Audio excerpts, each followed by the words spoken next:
Assalomu alaykum, rahmatullohi barakatuh. Aziz dindoshim, bugun sizlarga men yetkazib berayotgan rivoyatlar bu bir risola shaklida Makkada yashab o'tgan, asli qirg'izistonlik bo'lgan birodarimizni shu Makkada tug'ilgan, ota-onalari, yaqinlari Qirg'izistondan bo'lgan, bizi Jalolobod shahridan va bu opam ko'plab madrasalar, masjidlar qurilishiga sababchi bo'lgan va o'zini tahfizini qurgan, sadaqa joriya qilgan birodarlarimizdan. Bugun shu Rahimon opamni haqlariga duo qilishlaringizni har bir bu kanalimizda eshitayotgan birodarlardan, opa-singillar, aka-uka, barcha yaqin dindoshlarimdan shu narsani so'rab qolaman. Bugun dafn qilindi.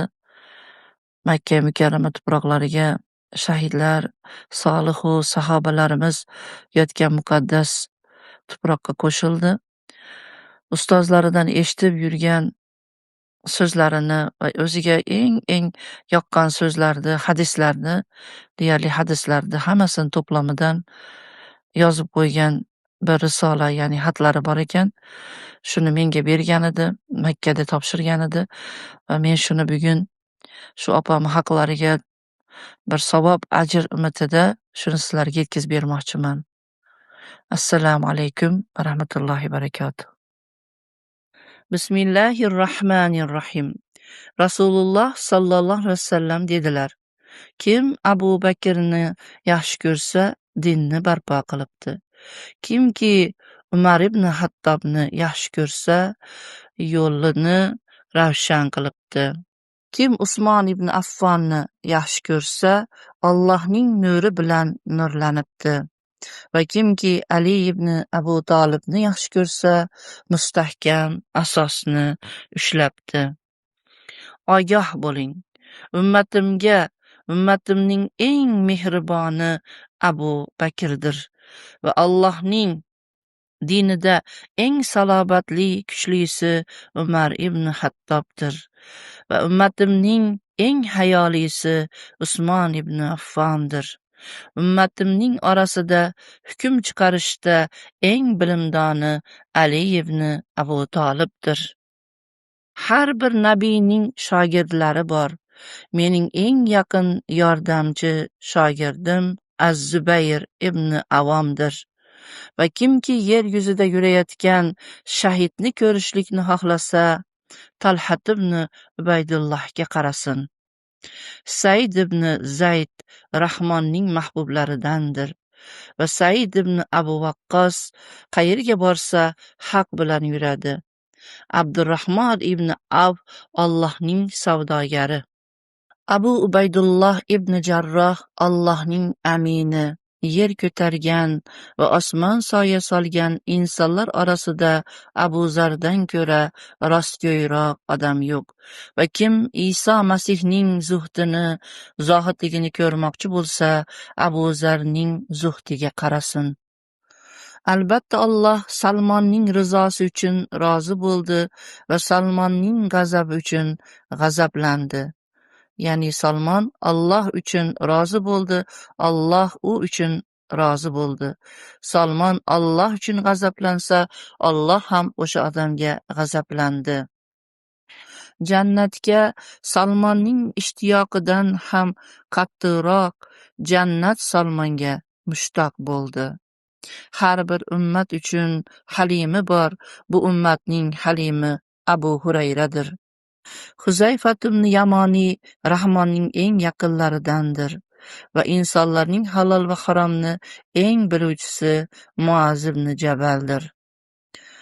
Insonlar orasida farzlarni eng biluvchisi Zayd ibn Sobitdir. Ummatimning eng qorisi Ubay ibn Ka'bdir. Hamza Asadulloh Alloh va Rasulining sheridir. Xolid ibn Valid Sayfulloh Alloh va Rasulining qilichidir. Ja'far ibn Abu Talib jannatda ikki qanoti bilan xohlagan joyga uchib boradigan ikki qanot egasidir. Hasan va Husan jannat ahlining eng yosh yigitlarining sayyididirlar. Ularning otalari Ali ulardan-da fazilatli, amakim Abbos ota avlodim. Ummatim uchun Abdullah ibn Mas'ud rozi bo'lgan hukmlariga rozi bo'ldim va Abdullah ibn Mas'ud g'azablangan hukmga g'azablandim. Abu Talhaning sovuti urushda kiyiladigan kiyimi askarlar orasida 100tasidan yoki 1000tasidan yaxshiroqdir. Va har bir nabiyning xodimi bor. Mening xodimim Anas ibn Malikdir. Har bir nabiyning halili, do'sti bor. Mening halilim Said ibn Muozdir. Har bir ummatning o'z qahramoni bor. Qur'onning qahramoni Abdullah ibn Abbosdir. Jannat eshiklarini birinchi bo'lib taqillatadigan kishi Biloldir. Va jannat mevalaridan har birlaridan birinchi yeyuvchi kishi Abu Dahdahdir.